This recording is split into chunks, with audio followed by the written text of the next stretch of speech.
कैसे हैं आप सब। आशा है आप सब कुशलता से होंगे। बच्चों, आज की इस कक्षा में हम इतिहास विषय के अंतर्गत बात करेंगे भारत में नवजागरण के बारे में। बच्चों, आपने जागरण शब्द तो सुना ही होगा। जी हाँ, जागरण। जागरण मतलब जागना। बच्चों, यहाँ नव जागरण से तात्पर्य नई चेतना या नए विचारों के जागने से है, जिनके कारण देश में आर्थिक, धार्मिक, राजनीतिक एवं सामाजिक बदलाव लाया जा सकता हो। भारत में 19वीं सदी में हुए धार्मिक और सामाजिक सुधार आंदोलनों का भारतीय इतिहास में विशेष स्थान है। इन आंदोलनों ने देश के जनजीवन को झकझोर दिया था। इन आंदोलनों के द्वारा जहां एक तरफ धार्मिक और सामाजिक सुधारों की बात की गई, वहीं दूसरी तरफ भारत की प्राचीन परंपरा से आधुनिक राष्ट्रवाद के संबंध में प्रेरणा लेने का प्रयास भी किया गया, जिससे भारतीयों के मन में आत्मसम्मान और आत्मगौरव की भावना को जगाया जा सके।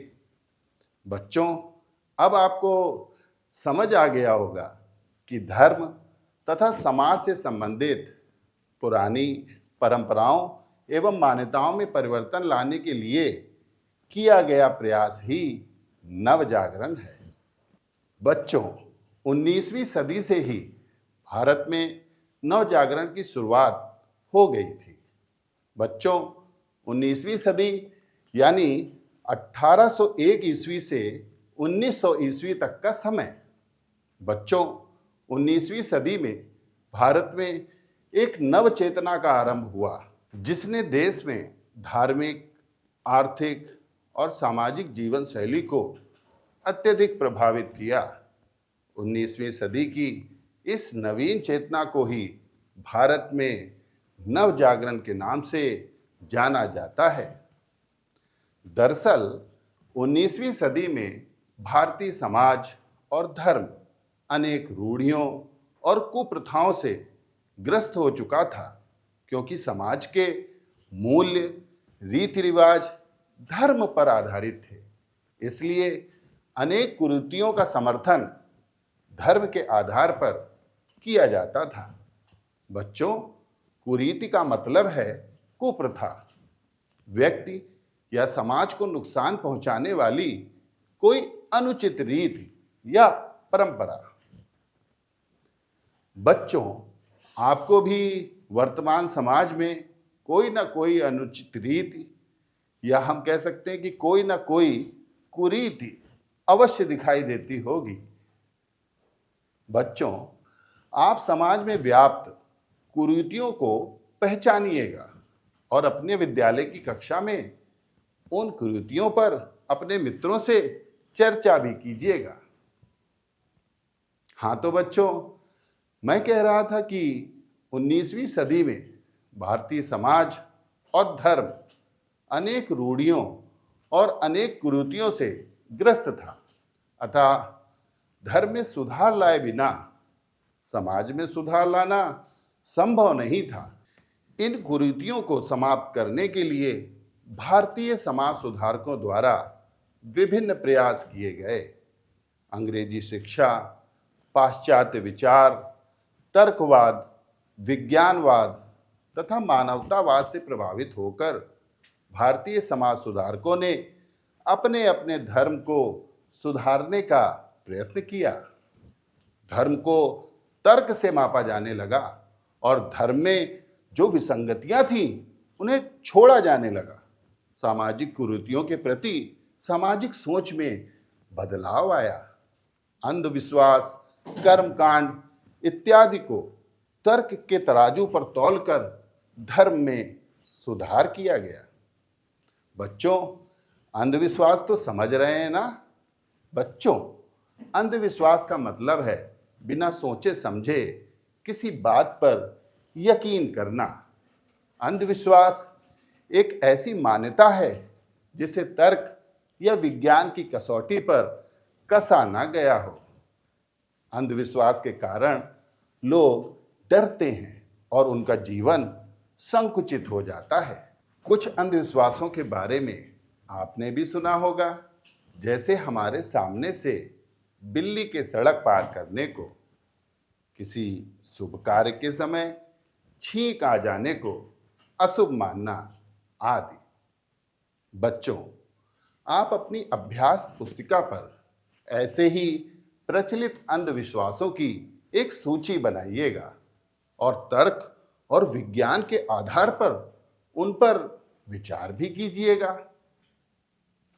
बच्चों, आपको भारत के एक महान व्यक्ति का चित्र दिखाई दे रहा है। इन्हें पहचानिए। बहुत अच्छे बच्चों, आपने एकदम सही पहचाना। ये हैं राजा राम मोहन राय। राजा राम मोहन राय जी को भारत के नवजागरण का अग्रदूत कहा जाता है। राजा राम मोहन राय जी पश्चिमी शिक्षा एवं विचारों से प्रभावित थे। इनका विचार था कि धर्म व समाज में सुधार होना चाहिए। हमें पूर्व तथा पश्चिम के उत्तम विचारों को स्वीकार कर लेना चाहिए। धार्मिक क्षेत्र में राजा राम मोहन राय जी ने उल्लेखनीय कार्य किए। उन्होंने लगभग सभी धर्मों का अध्ययन किया और वे इस निष्कर्ष पर पहुंचे कि सभी धर्म सत्य हैं, लेकिन कर्मकांड उन्हें दूषित बना देते हैं। धार्मिक सुधार में उन्होंने विशेष रुचि ली और इन सुधारों के माध्यम से धर्म में व्याप्त कुरीतियों, अंधविश्वासों आदि पर प्रहार किया, जिससे धर्म सभी के लिए सुलभ हो सके। वे एकेश्वरवाद में विश्वास रखते थे तथा मूर्ति पूजा का विरोध करते थे। एकेश्वरवाद को बढ़ावा देने एवं हिंदू धर्म की कुरीतियों एवं कुप्रथाओं के खिलाफ लड़ने के लिए उन्होंने 1815 ईस्वी में आत्मीय सभा की स्थापना की।